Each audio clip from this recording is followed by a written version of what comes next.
नमस्कार दोस्तों, जागृति क्लासेस के ऑनलाइन प्रोग्राम में आपका स्वागत है।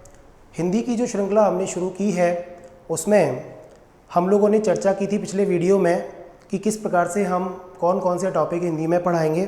दोस्तों, जिन टॉपिक्स की हमने चर्चा की थी उनमें हमने वर्ण विचार,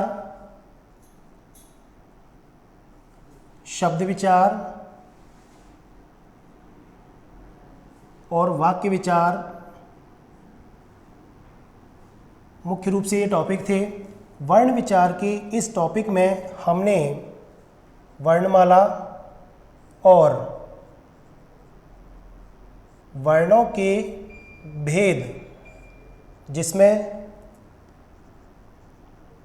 उच्चारण, स्थान और उच्चारण प्रयत्न के आधार पर वर्णों के भेद की चर्चा हम पिछले वीडियो में कर चुके हैं। आप इन चीज़ों के लिए वर्णमाला और वर्णों के भेद के वीडियो देखें। शब्द विचार वाले इस वीडियो में हमने बात की थी शब्द रचना की। पहला टॉपिक था उसमें शब्द रचना या निर्माण। इस टॉपिक की हमने बात की थी। इस टॉपिक में हमने आपको संधि, समास, उपसर्ग और प्रत्यय, इन 4 बिंदुओं की चर्चा की थी। ये वो 4 बिंदु हैं जिनसे हिंदी में नए नए शब्दों का निर्माण होता है। दोस्तों, आज इस शब्द रचना के निर्माण में हमने संधि के बारे में थोड़ा जिक्र करेंगे। वैसे हम पिछले वीडियो में हमने संधि के बारे में हम बता चुके हैं, पर जिन चीज़ों की आज हम चर्चा करेंगे उनमें संधि का एक सामान्य जानकारी हम पहले करेंगे। देखिए, संधि को समझने के लिए पहले संधि की क्या परिभाषा होती है, संधि क्या होती है, संधि में प्रश्न किस तरह के आते हैं, ये जानना बहुत ज़रूरी है।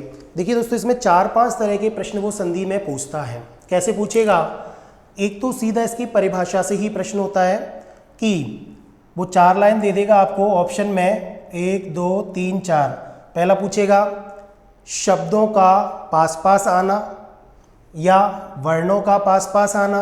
इस तरह की वो लैंग्वेज करके 4 लाइन देगा। तो हमें ये पता होना चाहिए कि संधि का मतलब होता है वर्णों की अत्यंत समीपता, यानी संधि का मूल कारण जो होता है वो होता है वर्णों की अत्यंत समीपता, यानी वर्ण बिल्कुल पास पास आते हैं तो संधि कहलाती है। लेकिन पास पास आने के फलस्वरूप ये तो हो गया कारण, और दूसरी चीज होती है जब कारण हो रहा है तो कार्य यानी परिणाम क्या हो रहा है?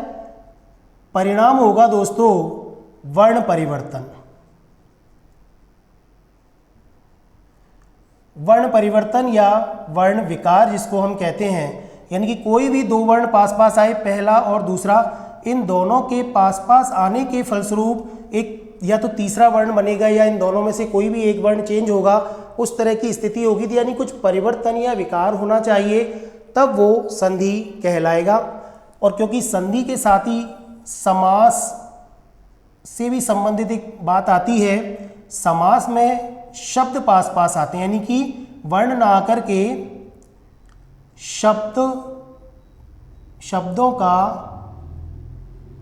पास पास आना और नए शब्द का निर्माण होना, ये तो होता है समास में। लेकिन संधि में वर्णों की अत्यंत समीपता, याद रखना जहां भी संधि का नाम आ जाए वहां पर वर्ण पास पास आएंगे और वर्णों में विकार होगा। देखिए दोस्तों, संधि में वर्ण परिवर्तन, वर्णों की अत्यंत समीपता हुई, वर्ण परिवर्तन हुआ, वर्ण विकार हुआ, इसके फलस्वरूप नए शब्दों का निर्माण हुआ। हम देखते हैं कि ये परिवर्तन या वर्ण परिवर्तन या जो विकार है वो किस तरह का हो सकता है। हमने वर्णमाला में चर्चा की थी। वर्ण 3 प्रकार के होते हैं, स्वर, दूसरा व्यंजन और तीसरा अयोगवाह। ठीक है, अयोगवाह में अनुस्वार और विसर्ग, ये 2 चीज़ हैं। व्यंजन हमने देखे थे। अब हम ये देख रहे हैं कि वर्ण परिवर्तन या वर्ण विकार। तो वर्ण परिवर्तन या वर्ण विकार का मतलब है अगर 2 वर्ण पास पास आए और स्वर में परिवर्तन हुआ तो वो क्या कहलाएगा? स्वर संधि। क्या कहलाएगा दोस्तों? स्वर संधि। ठीक है। अगर स्वर में परिवर्तन हुआ तो स्वर संधि कहलाएगा। जैसे एक एग्जाम्पल छोटा सा हम देखते हैं, हिम प्लस अंक, ठीक है। अब देखिए ये ए और ये ए मिलकर के, यानी कि मैं का अंतिम वर्ण ए, हिम का अंतिम वर्ण ए और इसका प्रारंभिक वर्ण ए, ये दोनों मिलेंगे तो ये आ में परिवर्तित हो जाएंगे। तो ये क्या बनाएंगे? हिमांक। ये क्या बनाएंगे? हिमांक। तो दोस्तों यह वर्ण परिवर्तन हुआ और जो परिवर्तित होने वाला जो वर्ण था वो क्या था? स्वर, क्योंकि ए और ए ये दोनों स्वर हैं। स्वरों में परिवर्तन के फलस्वरूप, क्योंकि इसलिए ये संधि क्या कहलाएगी? स्वर संधि कहलाएगी। अगर वो परिवर्तन व्यंजन में हो रहा है, जैसे एक एग्जाम्पल लिखता हूं मैं, जगत प्लस नाथ, ठीक है। अब ये जगत और नाथ जब पास आए तो ये तय का न बन जाएगा आधा, तो ये बन जाएगा पूरा शब्द जगन्नाथ, ठीक है। अब आप ये देखें कि ये परिवर्तन किस में हुआ? केवल तय में परिवर्तित होकर तय काय में बदल गया? न में। और क्योंकि तय क्या है? व्यंजन है, इसलिए ये उदाहरण व्यंजन संधि का कहलाएगा। ये दूसरी टाइप का प्रश्न पूछा जाता है कि निम्नलिखित शब्द में कौन सी संधि है, या इनमें से कौन से शब्द में स्वर संधि नहीं है या स्वर संधि है, व्यंजन संधि नहीं है या व्यंजन संधि। इस तरह के 4-5 शब्द देगा, हिमालय, विद्यालय, हिमांक और जगन्नाथ। फिर पूछेगा कि इनमें से कौन से शब्द में व्यंजन संधि है, तो पता चल जाएगा भाई हिमालय में और विद्यालय और हिमांक में तो स्वर संधि है, जगन्नाथ में व्यंजन संधि है। इस तरह का प्रश्न भी वो आपसे पूछ सकता है। कहने का मतलब ये है कि यहाँ पर जहाँ पर भी व्यंजन में परिवर्तन होता है वहाँ व्यंजन संधि होती है। यहाँ तक बात समझ में आ गई।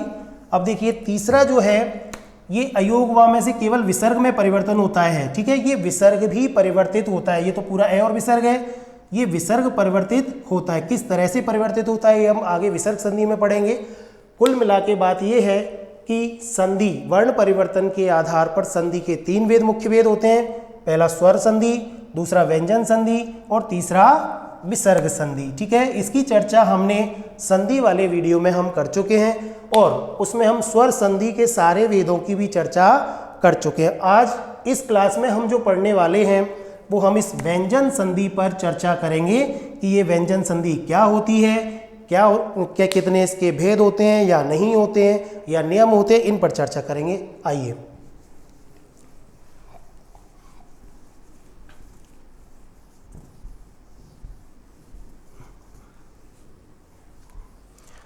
तो चलिए हम अपना टॉपिक डाल लेते हैं आज, व्यंजन संधि।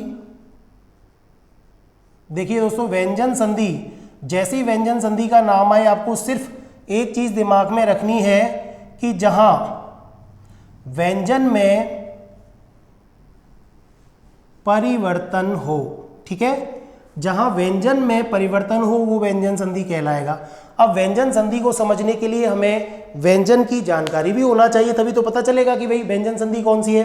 तो मैं यहां पर एक बार आपको सामान्य रूप से एक व्यंजन लिख देता हूं मैं, ठीक है। देखिए, ये जो बोलते हैं इसको कचट तब बोलते हैं, ठीक है। सब में मूल रूप से हलंत पाया जाता है, सब में हलंत लगा रहा हूं क्योंकि व्यंजन मूल रूप से स्वर रहित ध्वनियां होती हैं, ठीक है। ये कचट तब, इनको प्रथम, क्योंकि ये क्या है, वर्गीय व्यंजन बोलते हैं, सबको मैं अभी बताऊंगा आगे।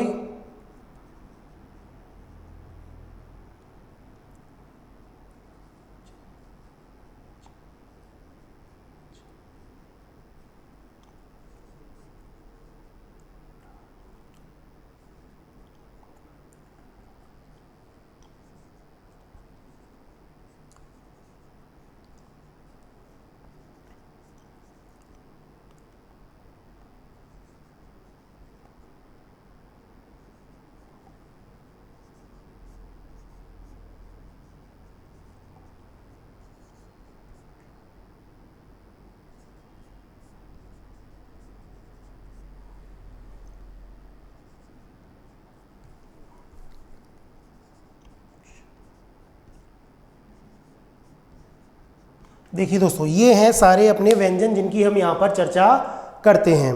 देखिए इनमें क्या होगा, व्यंजन संधि में हम जिन व्यंजनों की चर्चा करते हैं ये 25 तो ये वाले व्यंजन माने जाएंगे, 4 ये हैं, 4 ये हैं, ये संयुक्त व्यंजन हैं। कौन से व्यंजन है? संयुक्त व्यंजन, ठीक है। अब ऑलरेडी क्योंकि क्ष, ठीक है, मूल रूप से स्वर रहित होते हैं ये, इसमें क और श है।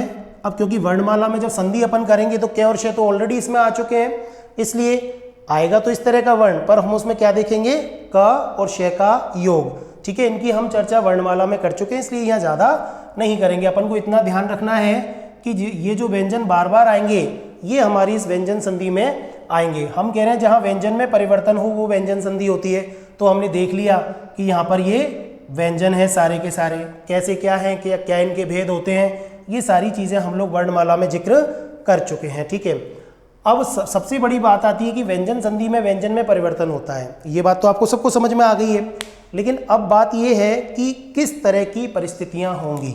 हमने बात की थी कि संधि में 2 वर्ण होने चाहिए, कम से कम वर्ण, शब्द नहीं वर्ण होने चाहिए। ठीक है, ये प्रथम यानी प्रथम शब्द का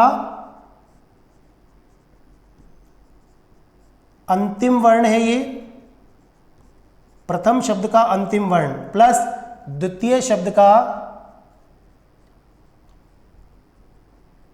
प्रथम वर्ण। ठीक है, ये दोनों वर्ण पास पास आते हैं। अब व्यंजन संधि की जब अपन बात कर रहे हैं तो कैसे कैसे कंडीशन होगी, देखिए, या तो ऐसा होगा पहली कंडीशन कि दोनों वर्ण क्या होंगे, व्यंजन होंगे। पहली चीज भैया इधर भी व्यंजन इधर भी व्यंजन, इनमें से कोई दिक्कत नहीं है। दूसरी कंडीशन ये हो सकती है कि पहला वर्ण तो व्यंजन हो और दूसरा वर्ण स्वर हो जाएगा। तीसरी कंडीशन ये हो सकती है कि पहला वर्ण स्वर हो और दूसरा वर्ण व्यंजन हो। ठीक है, अब इस फॉर्मेशन से हमें ये पता चला कि कम से कम एक वर्ण व्यंजन होना जरूरी है, जब ही तो व्यंजन संधि कहलाएगी। अगर दोनों ही स्वर हो गए तो वो कहाँ चला जाएगा, स्वर संधि में चला जाएगा। हालांकि कुछ ऐसे भी शब्द हैं जहां पर दोनों वर्ण स्वर होते हैं फिर भी व्यंजन संधि रहती है, जैसे दोनों स्वर हैं पर, जैसे हम देखते हैं रामायण। ठीक है, ये ऐसा शब्द है, राम प्लस आयन। ठीक है, राम प्लस अयन, इससे क्या बनेगा, रामायण बनेगा। ठीक है, अब कोई पूछता है कि इसमें कौन सी संधि है, स्वर संधि है, व्यंजन संधि है, विसर्ग संधि है।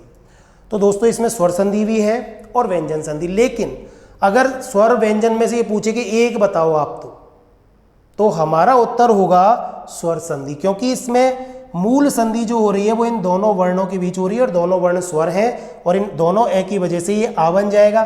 परंतु इस रे के प्रभाव की वजह से ये अंतिम ने जो है वो काय में बदल जाएगा, अणे में बदल जाएगा। ने काय में बदल जाएगा, अणे में। इस रे ई उ री रे शे के बाद में कोई भी ने हो, चाहे कितना ही दूर हो, वो अणे में बदल जाता है। तो ये एक तरह का अपवाद मान लो या ऐसा मान लो कि एक विशेष उदाहरण है जो स्वर संधि में भी आता है और व्यंजन में भी आता है। होने को तो इसमें अयादि संधि भी है। ठीक है, तो अब अपन एक सामान्य व्यंजन संधि की चर्चा कर रहे हैं, अभी अपन आएंगे आगे स्तर पे। तो मूल रूप से हमने देखा कि व्यंजन के बाद में व्यंजन होगा या व्यंजन के बाद में स्वर होगा या स्वर के बाद में व्यंजन होगा। ये 3 स्थितियां हमारी व्यंजन संधि में बनेंगी। एक बार आप इनका स्क्रीनशॉट ले लें।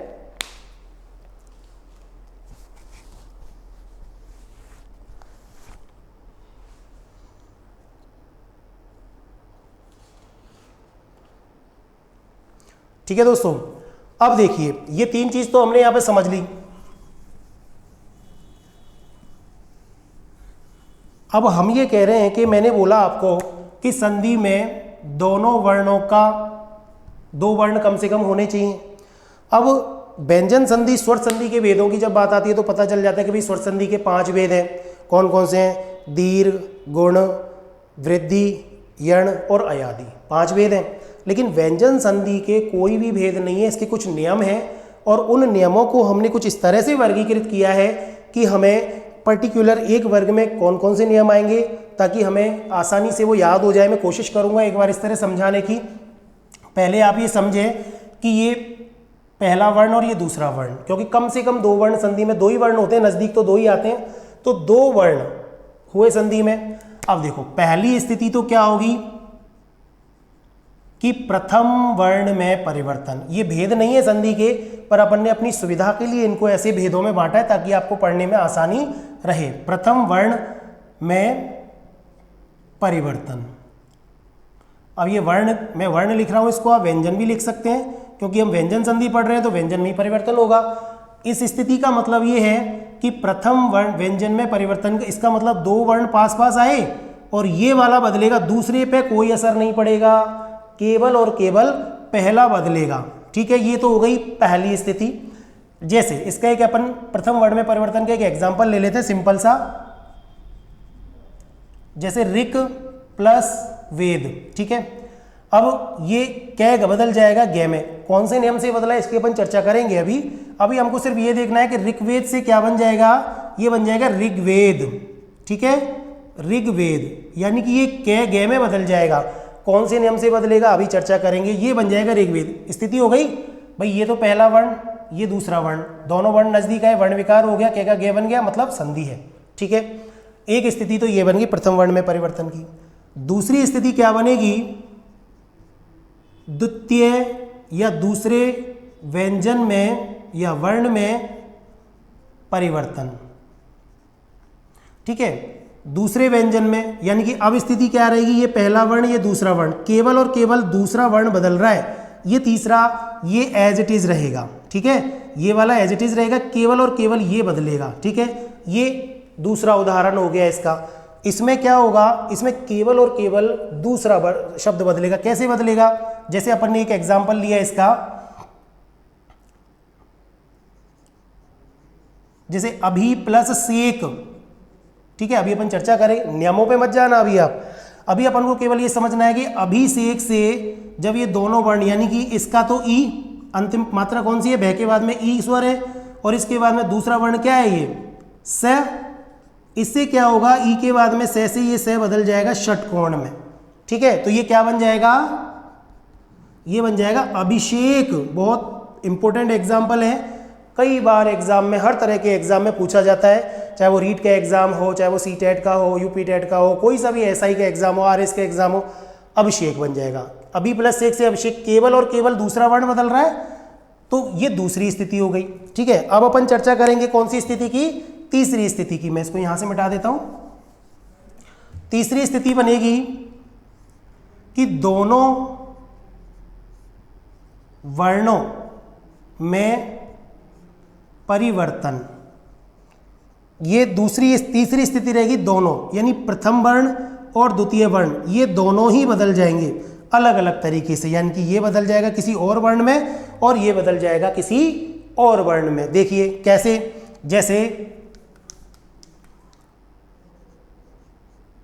जैसे उत प्लस हार, ये शब्द आपने खूब सुना होगा। इसमें नियमों पे मत जाओ, भी नियम बाद में पढ़ेंगे। ये बन जाएगा उत प्लस हार से बन जाएगा ते का तो बन जाएगा दे, और है का बन जाएगा धे। ठीक है, कैसे चेंज होगा, ये बन जाएगा उद्धार, उद्धार, उद्रेत, है ना, इस तरह के शब्द हैं। यानी कि इसमें पहला वर्ण और दूसरा वर्ण, ते का तो बदल गया पहला दे में, है बदल गया धे में, दोनों ही बदल रहे हैं। ये तीसरी कंडीशन, तीसरी स्थिति हो गई। ठीक है दोस्तों, समझ में आ रहा होगा, ये तीसरी स्थिति बन गई। अब ये वर्णों की कहानी तो हो गई पूरी, कभी दो ही तो वर्ण है, या तो पहला बदलेगा या फिर दूसरे में दूसरा वर्ण बदलेगा, ये वाला। ठीक है, अब या फिर दोनों ही बदल जाएंगे। अब कौन सी स्थिति है, और फिर भी वो व्यंजन संधि कहलाएगा। तो दोस्तों वो तीसरी स्थिति ये है कि इसमें, इसको बोलते हैं व्यंजन आगम संधि, व्यंजन आगम संधि।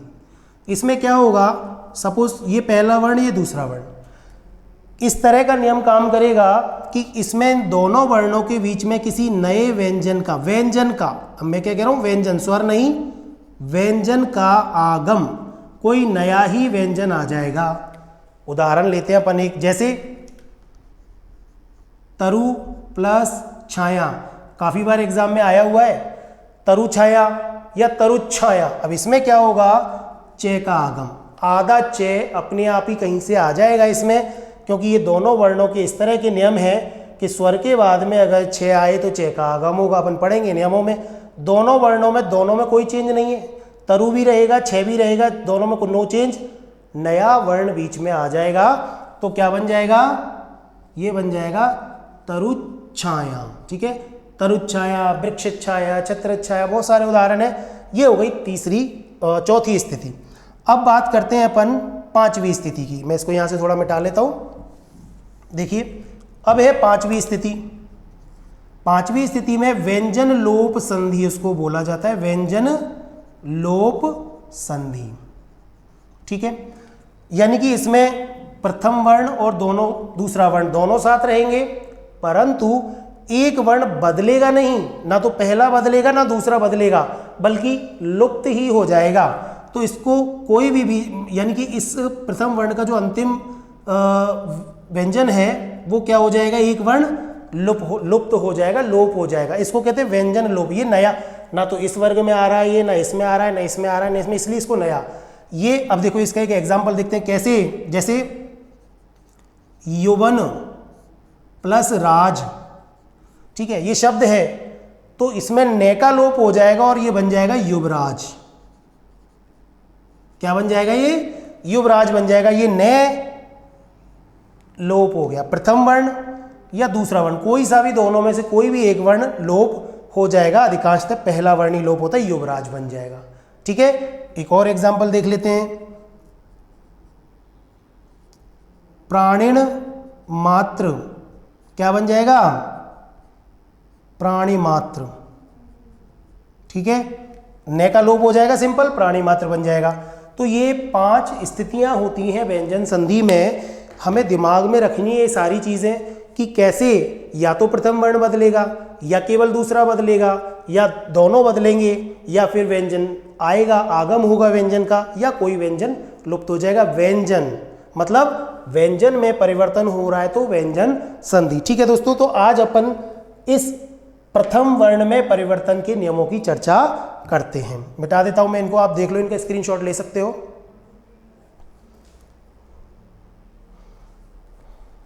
ठीक है,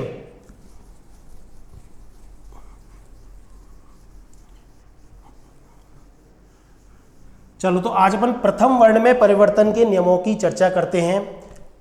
सबसे ज़्यादा करीब 7-8 नियम हैं इसमें इम्पोर्टेंट, बाकी में एक एक दो दो नियम है। इतना आसान है ये व्यंजन संधि को, हमें रटना नहीं है, चीज़ों को केवल समझना है, प्रश्न की प्रकृति देखनी है। वैसे तो प्रश्न कोई आता है जगन्नाथ, जगत प्लस नाथ हम कर देते, पर कई बार क्या होता है कि इस तरह का वो शब्द दे देता है जो हमारा पढ़ा हुआ नहीं है, लेकिन अगर हमें नियम याद होंगे तो हम लोगों को वहाँ भी दिक्कत नहीं आएगी। विकल्पों में से हम उसका ऑप्शन देख करके उत्तर दे सकते हैं। ठीक है, तो ये प्रथम वर्ण में परिवर्तन के नियमों की हम बात करेंगे। स्थिति ये समझ में आई रही है आपको, यानी ये पहला वर्ण, ये दूसरा वर्ण केवल यहाँ चेंज होगा। ठीक है, अब देखो इसका पहला नियम जो है उस नियम का हम नाम रख रहे हैं घोषीकरण का नियम। इसको मैं थोड़ा ऊपर लिख देता हूँ, यहीं से शुरू करते हैं।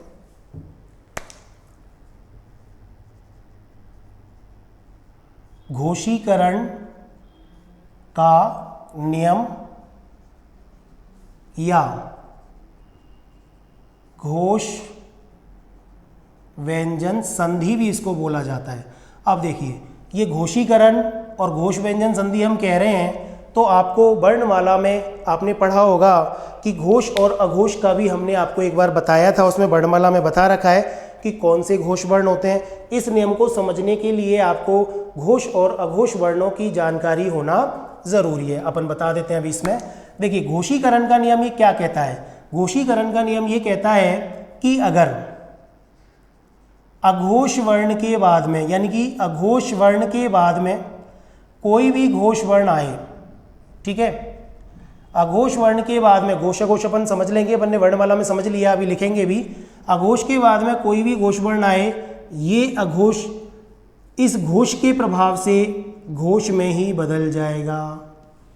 समझ में आ रहा है? यानी प्रारंभिक वर्ण अघोष होगा, द्वितीय वर्ण घोष होगा, ये दूसरा वर्ण इतना प्रभावी होगा कि इस पहले वर्ण को भी अपने जैसा, यानी सेम उच्चारण, समान उच्चारण स्थान वाला बना लेगा, यानी कि इसको भी ये घोष वर्ण बना लेगा। देखिए लिखते हैं जैसे का, च, ट, तप, ये प्रारंभिक, अभी अपन ने जिन वर्गीय व्यंजनों की चर्चा की थी यहाँ पर, ये कौन से वर्ग है, व्यंजन है, वर्गीय व्यंजन। ठीक है, अब इनको वर्गीय इसलिए कहा जाता है क्योंकि इनके प्रारंभिक अक्षर के नाम से इस पूरे वर्ग को जाना जाता है। इसको बोलेंगे कै वर्ग, इसको बोलेंगे च वर्ग, इसको बोलेंगे ट वर्ग, इसको त वर्ग, इसको प वर्ग।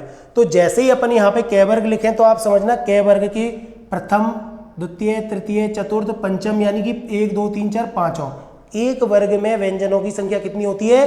5। ठीक है, तो क वर्ग में 5 हो गए, यानी कि ये एक वर्ग जो है मुख विवर में किसी एक उच्चारण स्थान से उच्चारित होता है। हमने वर्णमाला में चर्चा की थी, अकु विसर्जीय नाम कंठा, यानी कि ये क वर्ग का उच्चारण स्थान क्या है?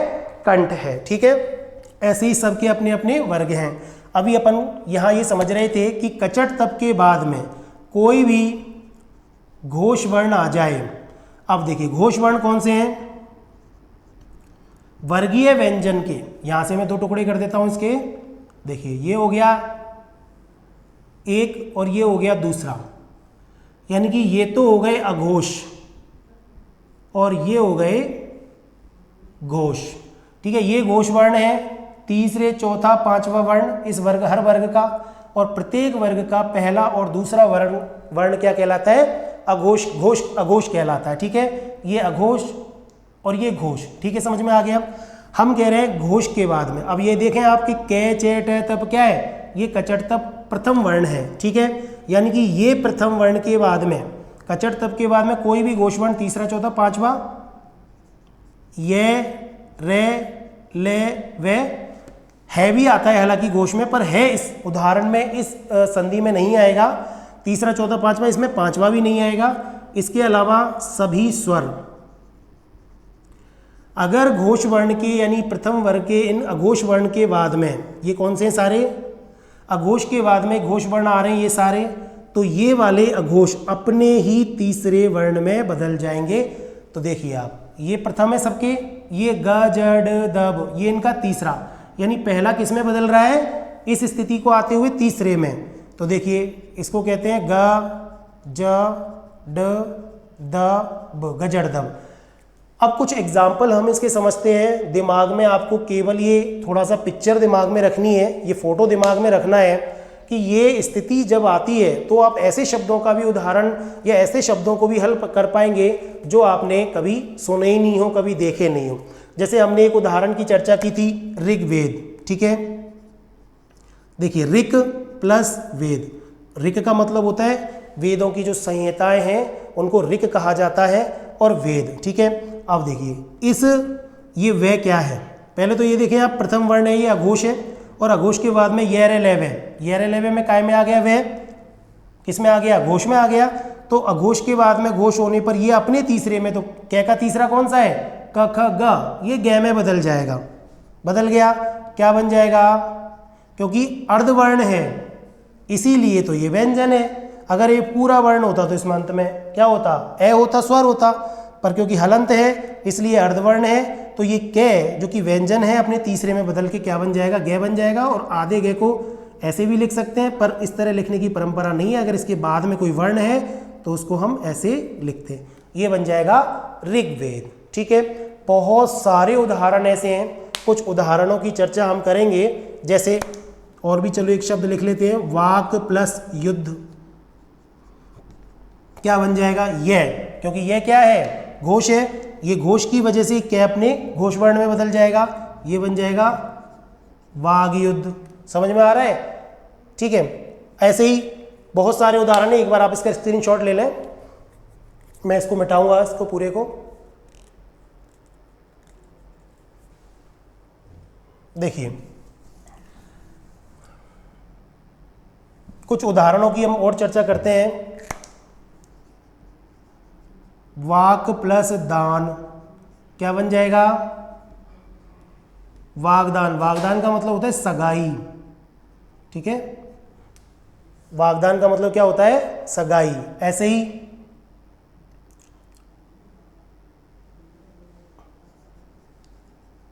वाक प्लस ईश, देखिए ये अच्छा है, ये बहुत बार एग्जाम में आया हुआ है।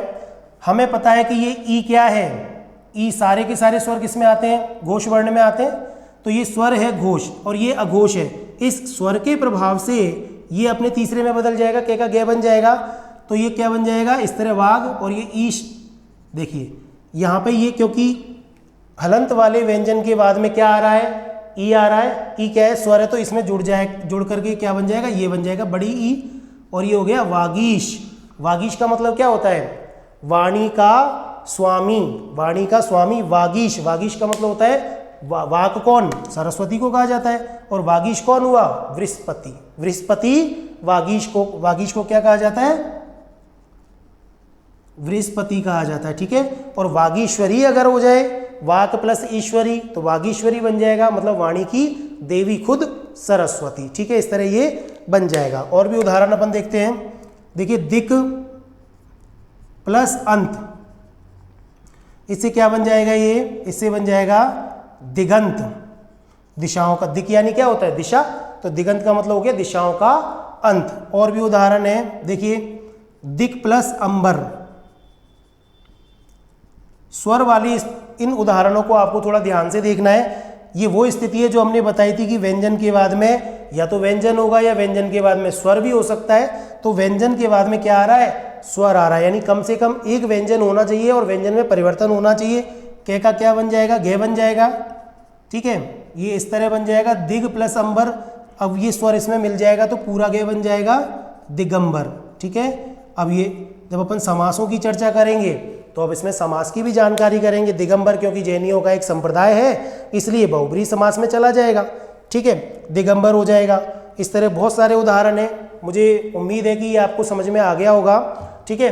कचट तब के बाद में अगर कोई घोष वर्ण आ जाए, घोष वर्ण कौन से होते हैं, तीसरा चौथा पांचवा, ये लेवे है और सभी स्वर, लेकिन हमें इसमें से पांचवे को छोड़ना है यहाँ पे, क्योंकि इसका एक अगला नियम आएगा जिसमें हम इसकी चर्चा करेंगे, और ये है को छोड़ना है क्योंकि ये दोनों वर्ण कुछ और तरह का नियम बनाते हैं। इसलिए लिख तो ले आप घोष वर्ण में इसको, पर यहाँ पे गोले लगा लें ताकि आपको याद रहे कि इन दोनों के आने पर कुछ और दूसरा नियम काम करेगा, ठीक है। घोषीकरण के इसी में आएगा वो, पर दूसरा नियम काम करेगा। आप इसको लिख लें एक बार, ठीक है। आगे चलते हैं।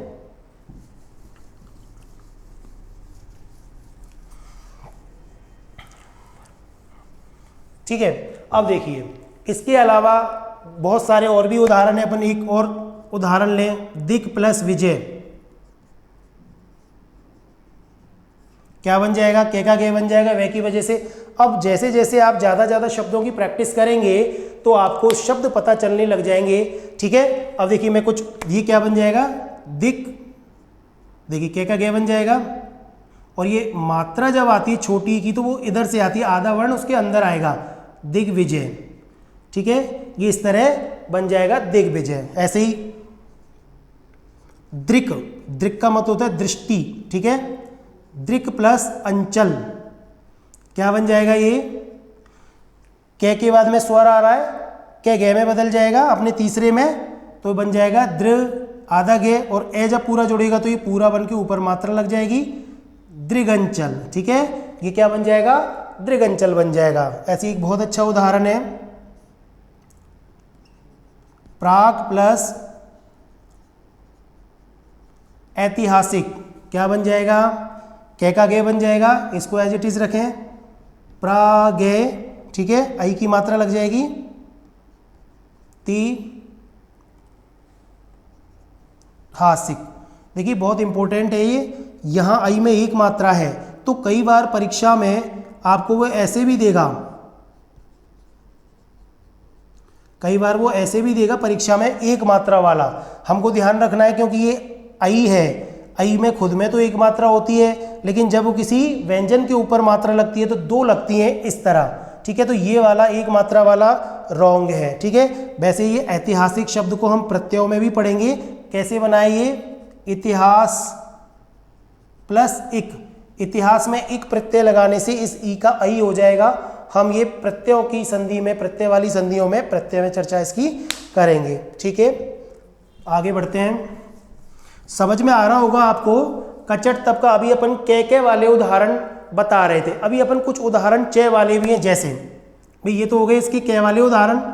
अब देखिए अच, अच का मतलब क्या होता है, स्वर, जितने भी स्वर हैं उनको अच कहा जाता है, ठीक है। अच प्लस अंत, ठीक है। अब देखो चे के बाद में ए है, चे के बाद में चे क्या है, प्रथम वर्ण है, और ए क्या है, स्वर है, तो चे किस में बदल जाएगा, अपने तीसरे में, यानी जय में बदल जाएगा। यहाँ पे ये जय में बदलेगा आधे में, तो ये क्या बन जाएगा, अजंत बन जाएगा। अजंत का मतलब होता है ऐसे शब्द जिसका अंत स्वरों से होता है। वैसे तो हिंदी में तो अधिकांश क्या सारे शब्दों का अंत स्वरों से ही होता है, पर संस्कृत में बिना स्वरों से भी अंत होता है। जैसे आप शब्द देख ही रहे हैं, अच, दिक, दृग, ये सारे अच नहीं है क्योंकि इनका अजंत नहीं है, क्योंकि इनका अंत जो है बिना स्वर से यानी कि व्यंजन के साथ हो रहा है। ठीक है, तो अजंत हो गया है ना। इस तरह के उदाहरण और भी हैं, जैसे कुछ एग्जाम्पल अपन और भी लेते हैं। अब देखिए टे का एग्जाम्पल लेते हैं, बहुत इंपॉर्टेंट है। शट, शट प्लस आनन, आनन का मतलब क्या होता है, मुख।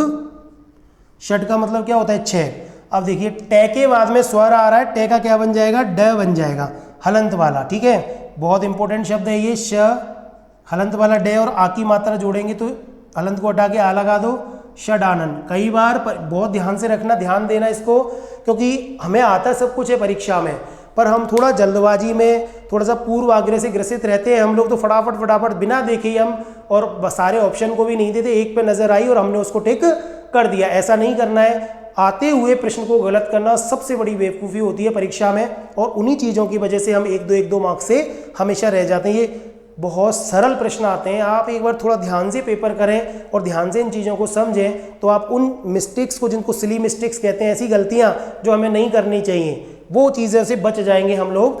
देखिए षडानन, कोई भी नीचे बिंदी नहीं है, षडानन ये ही वाला सही है। षडानन कार्तिकेय को कहते हैं, किसको कहते हैं, षडानन कार्तिकेय को कहते हैं। लेकिन कई बार परीक्षाओं में इस तरह बिंदी लगा देता है उसके नीचे, और हमें ध्यान नहीं रहता जल्दबाजी में, ये वाला षडानन पे भी हम कई बार टिक लगा देते हैं, लेकिन ये गलत है, रॉन्ग है, नहीं आएगा। ठीक है, तो ये हमको ध्यान रखना है, क्योंकि ये मूल शब्द किससे बना है, षट। तो आपको जैसे जैसे इन शब्दों की प्रकृति, शब्दों का सही रूप याद हो जाएगा, तो आपको संधि, समास, उपसर्ग, प्रत्यय मतलब कहीं भी दिक्कत नहीं होगी। इसलिए शब्द शुद्धि, शब्दों के शुद्ध रूप को जानना हमारे लिए बहुत इंपॉर्टेंट है। अगर आप शब्दों के शुद्ध रूप को जान गए तो आपको कभी भी दिक्कत नहीं आएगी। ऐसे ही देखो एक एग्जाम्पल हम और देखते हैं, षट का ही, षट प्लस अंग क्या बन जाएगा, षडंग बन जाएगा, षडंग। चाहे शब्द का अर्थ हमें कई बार मालूम नहीं हो, पर अगर संधि के नियमों की हमें जानकारी है तो हमें शब्द का अर्थ भी समझ में आने लगेगा। षट यानी छः और अंग यानी अंग, तो छः अंग। अब ये कौन से छः अंग हैं, दर्शन शास्त्र में जैसे हमारे मनुष्य मतलब छः अंग जो हैं, इतिहास में वेदों के 6 अंगों को षडंग कहा गया है। अब कई बार क्या होता है एग्जाम में वो ऐसे भी देगा, शब्द शुद्धि में भी आया हुआ प्रश्न कई बार षडांग देता है वो, और हमें इतना अच्छा लगता है ये शब्द, ऐसा हाँ कि ये सही सा लग रहा है। ये नहीं करना है, शब्द की प्रकृति पे जाएंगे, देखेंगे मूल शब्द जो षट है और अंग निकलेगा तो षडंग बनेगा, ना कि षडांग बनेगा। कई बार एग्जाम में आया हुआ सवाल है, षडांग नहीं षडंग। वेदों की 6 अंग माने गए, शिक्षा, कल्प, निरुक्त, छंद, व्याकरण और ज्योतिष, उनको षडंग कहा गया है। और मनुष्य के रूप में हमारे जो हाथ, पैर, नाक, कान, जो हमारी इंद्रियां हैं 6, उनको 6 इंद्रियों को भी षडंग कहा गया है। अच्छा एग्जाम्पल है, देखिए कई बार, अब जैसे मान लो बहुत बार आपने ये शब्द पढ़ा होगा षटकोण। अब पूछे आपको कि इसमें कौन सी संधि है, बताओ, स्वर है कि व्यंजन है, तो हम जल्दी से कुछ ना कुछ संधि बताने की कोशिश करेंगे, लेकिन दोस्तों इसमें कोई भी संधि नहीं है जब इसको अपन तोड़ेंगे, क्योंकि मूल शब्द क्या है, षट और प्लस कोण। अब ये देखिए कि ये टे तो ठीक है, कचट तब वाला पहला वर्ण हो गया, लेकिन हम ये देख रहे हैं कि ये इसके बाद में अघोष है। अघोष के बाद में अघोष वर्ण आने पे कोई परिवर्तन ही नहीं होगा, तो ये षटकोण ही रहेगा। षट प्लस कोण या संधि नहीं है, संयोग है। ठीक है, क्या है, संयोग है। ठीक है, देखिए कुछ और एग्जाम्पल की हम लोग चर्चा करते हैं। जैसे अब अपन ये हो गया, तय वाले कुछ उदाहरण देखते हैं।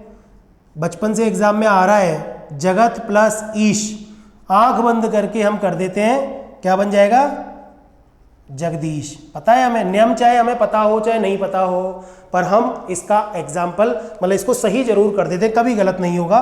ठीक है, जगत प्लस हुआ कैसे, तय है, अघोष वर्ण है पहला, इसके बाद में स्वर है, स्वर की वजह से ये काय में बदल गया, अपने तीसरे में यानी दय में बदल जाएगा। ठीक है, तो ये बन जाएगा जगदीश। ठीक है, ऐसे ही जगत प्लस अंबा, अंबा। ठीक है, जगत प्लस अंबा, क्या बन जाएगा? जगदम्बा। ठीक है, दुर्गा को कहते हैं जगत की अम्बा, अम्बा। ठीक है, अम्बा माता भी होती है, दुर्गा भी होती है, अम्बा। ठीक है, माता, जगत की अम्बा यानी माता। तो जगदम्बा हो गई जगत की माता, दुर्गा को कहा जाता है जगदम्बा। ठीक है, इस तरह के शब्द हमें मिल जाएंगे यहाँ पे। ऐसे ही देखो, चित प्लस रूप, बहुत अच्छा शब्द है, कई बार एग्जाम में आया हुआ है। तय के बाद में क्या है? रे। हमें पता है रे क्या है? घोष वर्ण है। तो ये घोष इस तय को तय, क्योंकि प्रथम वर्ण है, अपने तीसरे में दय में बदल देगा, तो ये बन जाएगा चिद, ऐसे। ठीक है, तय का दय बन जाएगा। रूप, अब रूप कैसे इसमें जुड़ेगा, बहुत इंपॉर्टेंट है। ये रूप अगर इसमें जब जुड़ेगा तो देखो कैसे जुड़ेगा, इसको मैं मिटा देता हूं यहां से। देखो ऐसे, ये तो जुड़ गया रे, और ये आ गई रे में मात्रा ऊ की, तो ये बन जाएगा चिद्रूप। ठीक है, और चित्त का मतलब क्या होता है? चित्त का मतलब होता है चेतना। ठीक है, चेतना, ये जिसमें कुछ ना कुछ लाइफ होती है, जीवन होता है, उसको कहते हैं चिद्रूप। ठीक है, तो ये इस तरह शब्द ये बन जाएगा। ऐसे ही चिदानंद बन जाएगा एक शब्द, चित प्लस आनंद, क्या बन जाएगा? तय का दय बन जाएगा, सिंपल है, चिदानंद। ठीक है, ठीक है, चिदानंद बन जाएगा।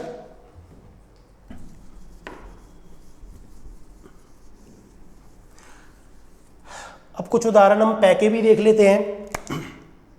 देखिए, अप प्लस ज, कई बार हमें जब नियम पता होता है तो हम कर देते हैं शब्दों को, लेकिन ये कुछ इस तरह के शब्द हैं जो जनरली हमारे पढ़े हुए नहीं रहते हैं, हर स्टूडेंट के पढ़े हुए नहीं रहते हैं। अगर पढ़े हुए होते हैं तो बहुत अच्छी बात है। अब देखिए, जब ये इस तरह का शब्द संधि करेगा तो ये जय क्या है? च छ ज, तीसरा वर्ण है, घोष है।